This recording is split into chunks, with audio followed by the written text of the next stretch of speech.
Adonai यहोवा Elohim के बाबरकत नाम में आपकी सलामती। जिस तरह का हमारा एक सिलसिला चल रहा है दै-यकी हदिये नजराने खैरात बामुताबिक पुराना अहदनामा और नया अहदनामा, पार्ट 7 पार्ट 6 में हमने डिस्कस किया था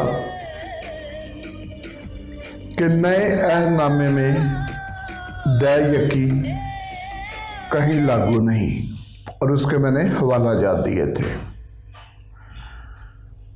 लेकिन मैंने कहा था आगे 3-4 जो हिस्से हैं बहुत सख्त आ रहे हैं, हर एक पे लागू होते हैं, मुझ पे होते हैं। मैं तो जी खैर एक आम सा गुनाहगार बंदा हूँ, ना कोई आलम हूँ ना फाजल हूँ। जो ज़ाते पाक रहनुमाई करती है, जो कलाम मुक़द्दस रहनुमाई करता है, उसके मुताबिक बात करता हूँ। और मैं शुक्रगुजार हूँ अपनी यूथ जनरेशन का, नौजवानों का, जो इसको पसंद कर रहे हैं। बिल्कुल जी, हमारे मुल्क व कौम का असासा है नौजवान, और कलाम मुक़द्दस वैसे भी कहता है कि अपने जवानी के याम में अपने खालों को तर्क मत कर।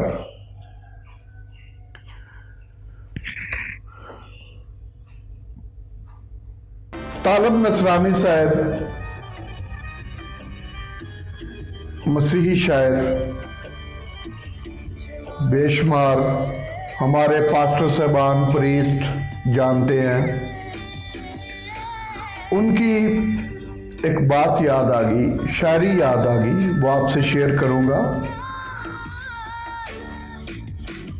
मत्थे तिलक गलेले दा कम देवे, एवें वंग सुहागना सजना में।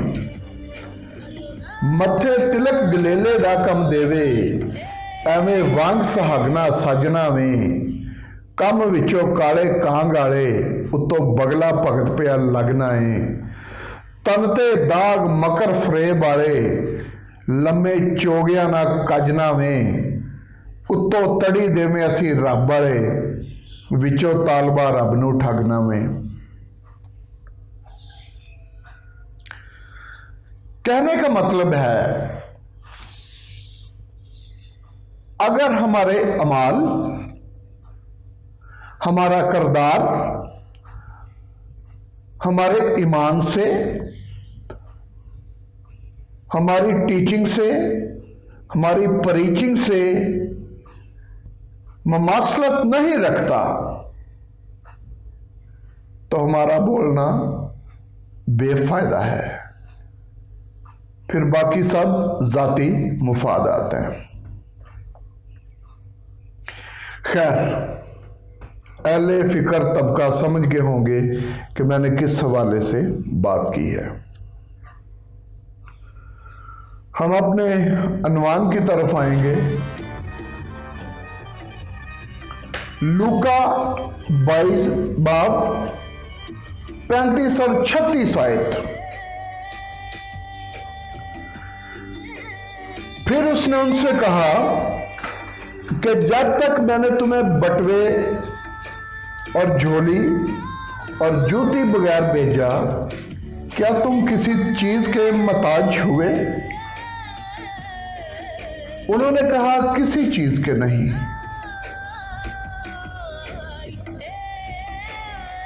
उसने उनसे कहा, मगर आप जिसके पास बटवा ना हो वो उसे ले। बातें सुनने वाली हैं जी। जिसके पास बटवा ना हो वो उसे ले। इसी तरह झोली भी ले, झोली यानी थैला, बैग भी ले। और जिसके पास ना हो वो अपनी पोशाक बेचकर तलवार खरीदे। किसने कहा? यशवा हामशिख ने, मसीही ने। अपनी खुदी से इनकार का अमली नमूना पेश करना था। जब तक वो साथ रहा इंसानी रूप में, उसके शिगिर्दों को किसी चीज की कमी नहीं हुई। अभी अपनी स्लीप उठाने का वक्त आ गया था, जिसके लिए उसने अपने शिगिर्दों को बोल दिया था और मेंटली उनको तैयार करवा रहा था। कौन? यशुआ मसीह। मसीही ने रसूलों को कभी ये नहीं कहा कि दै यकी लो और मेरी प्यारवी के चक्कर में कोई और काम ना करो, मेरी तलीमात फैलाने के चक्कर में और कोई काम ना करो। उसने कभी नहीं कहा कि जाओ दै यकी मांगो, कभी भी नहीं कहा। अंबिया अकराम के सहाइफ और दूसरे मुकद्दस सहाइफ उस दौर में आम इंसानों की रसाई तक नहीं थे।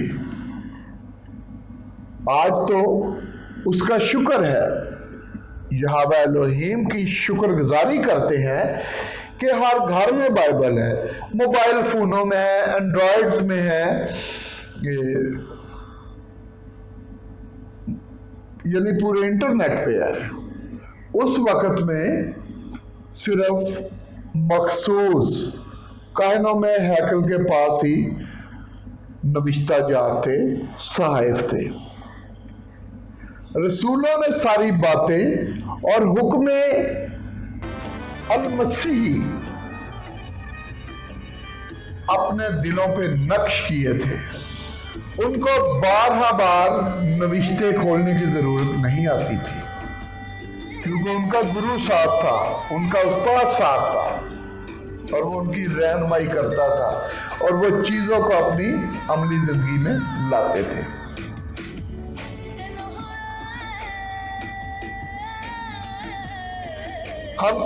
हम इस बारे में कभी फिर बात करेंगे कि रसूलों के पेशे क्या थे, वो क्या करके अपना गुजर बसर करते थे और मनादी का काम भी करते थे। इसलिए कि वो सच्चाई से वाकिफ हो चुके थे, वो जानते थे कि सच क्या है।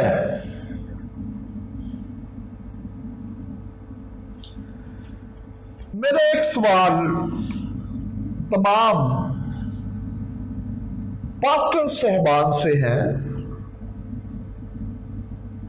जो कहते हैं जी दै यकी फर्ज है।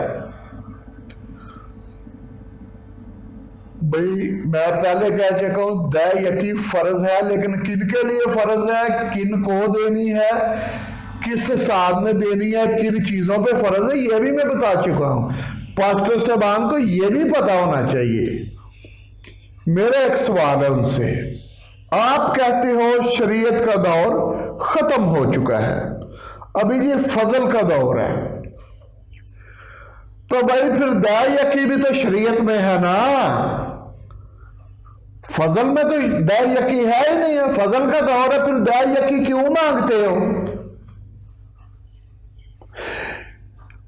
अगर आप मानते हो कि ये फजल का दौर है, तो कलीसियाओं पे वो बोझ क्यों डालते जो आप खुद नहीं उठाते? या मानो कि फजल का दौर है, या मानो शरीयत अभी भी उस पर अमल करना है। इस तरफ भी मैंने आना है, शरीयत और फजल, और देखेंगे कि कहां बाइबल मुकद्दस कहती है कि जी शरीयत खत्म हो गई है, अभी फजल का दौर है, और फजल कब नहीं था और कब है ये भी बात होगी। लेकिन अभी ये आपने बताए, अपनी कलीसियाओं को बताएं कि अगर फजल का दौर है तो शरीयत तो दै यकी तो शरीयत के मुताबिक है, फिर दै यकी क्यों मानते हो?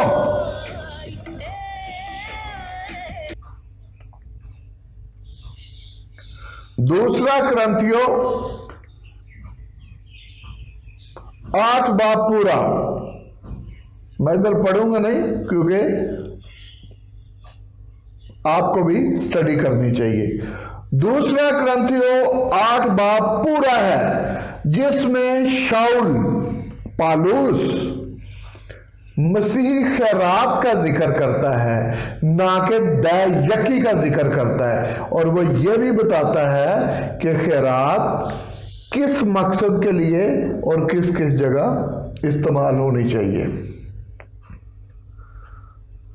अभी ये सुन ले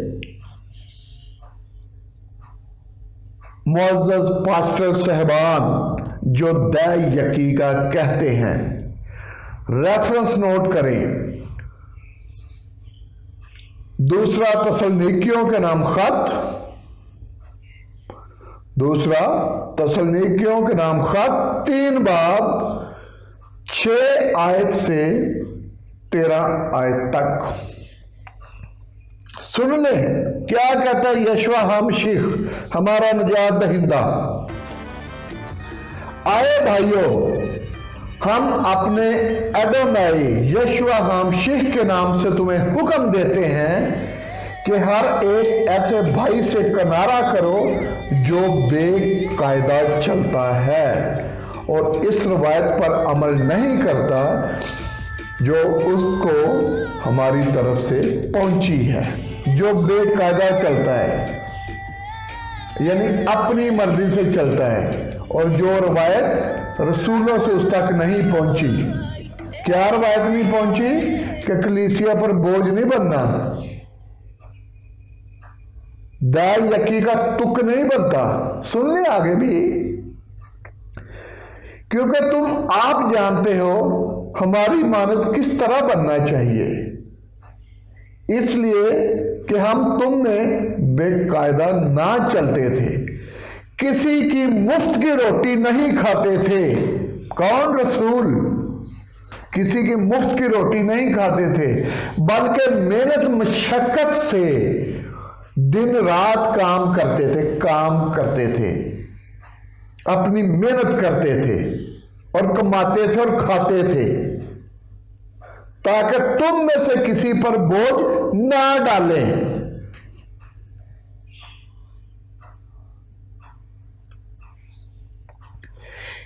इसलिए नहीं कि हमको इख्तियार ना था, बल्कि इसलिए कि अपने आप को तुम्हारे वास्ते नमूना ठहराएं ताकि तुम हमारी मानद बनो। और जब हम तुम्हारे पास थे उस वक्त भी तुमको ये हुक्म देते थे कि जिसको मेहनत करना नामंजूर हो वो खाने भी ना पाए।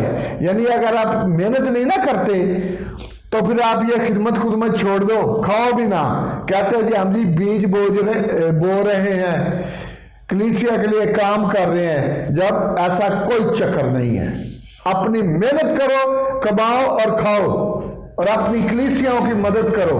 हाँ, अगर आपको किसी चीज की जरूरत है तो आप अपनी कलीसिया से बोलो, दै-यकी के नाम पे बात ना करो। इधर 10 तारीख होती नहीं है, चर्चों में शुरू हो जाते हैं दै-यकी पे लेक्चर।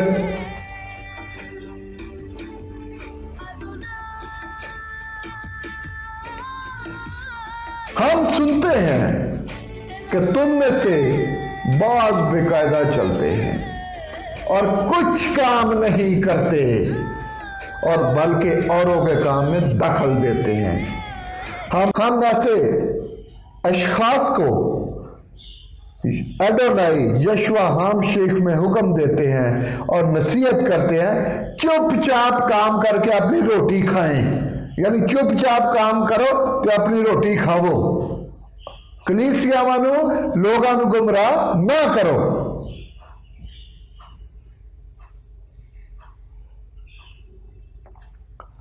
और तुम माए भाइयों नेक काम करने में हिम्मत ना हारो।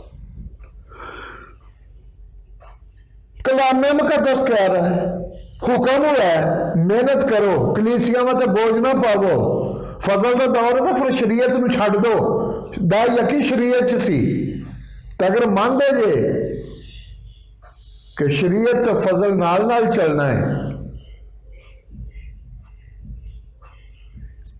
तो फिर उसके मुताबिक अमल करो। 3 बातें दायकी लावियों के लिए। दायकी किन चीज़ों पर, किन के लिए और किन किस हालात में दी जाती है। रुपए पैसे आपकी मंथली इनकम पे दायकी नहीं है। नए ऐदनामे में रसूलों ने कहीं दायकी नहीं मांगी।